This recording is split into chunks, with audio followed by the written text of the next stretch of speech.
Hello, my name is Blindboy Boatclub and I'm an artist from Ireland. And the St. Patrick's Festival have asked me to give a daily message of gratitude to the artists that are participating in the festival, and also for me to share how I incorporate emotional awareness and good mental health practice into my creative process so that it might benefit ye if you listen. So today I want to chat about space and time as part of my creative process.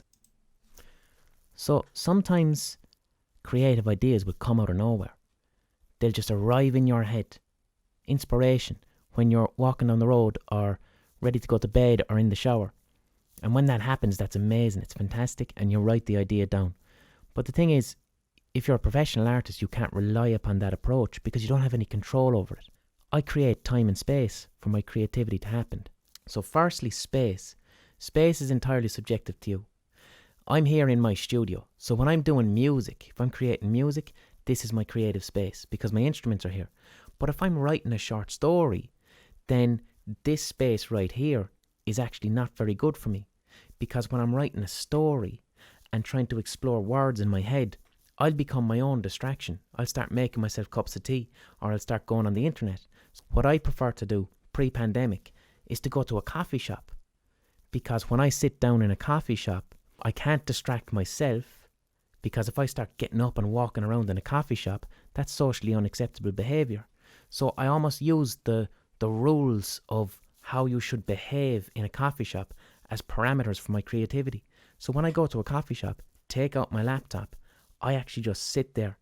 I sit there, I'm not going to try and talk to strangers, and I'm not going to scroll the internet either. So a coffee shop, when I'm writing, that's the space that I create for myself.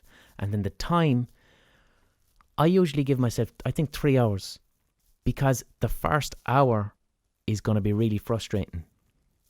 When you're engaging in creativity and ideas, you have to get your brain to work in a way that's different to how you normally engage with your life. In regular life, you've got stress, you've got pressure, you've got deadlines, you have all these things, and these are the enemy of creativity.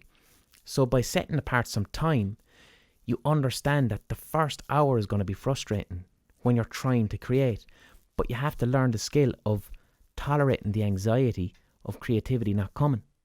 When ideas don't come, that feels anxiety inducing and frustrating, and that's when I'll start to distract myself. So if I sit down to try and write and nothing's coming to me, I will avoid that internal anxiety by deciding that I need to clean my desk or make a cup of coffee. But within a 3-hour time scale, usually it takes about an hour before creative flow starts to begin, and that will last for another hour, and then the last hour is kind of reflective. But within that 3 hours of time, I will get probably an hour of creative flow, and that 1 hour can be very focused and very productive. The other thing about time is, what happens if you sit down for 3 hours and no ideas come?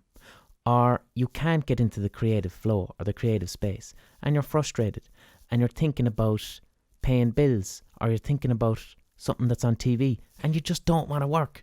You just don't want to create today. If you force yourself to sit down excessively to create and nothing comes, then you'll have experience real negativity and start to self-flagellate. You'll start to say, my ideas are all terrible. Why aren't I getting any ideas today? I'm shit at being creative. And that's a painful experience. So learn to listen to your body and walk away from your creative space. I used to really self-flagellate over reading books, playing the Xbox, watching YouTube videos. If I was sitting on the couch watching a box set, I'd feel guilty. I'd be like, what am I doing here watching The Sopranos? I should be in the room next door working.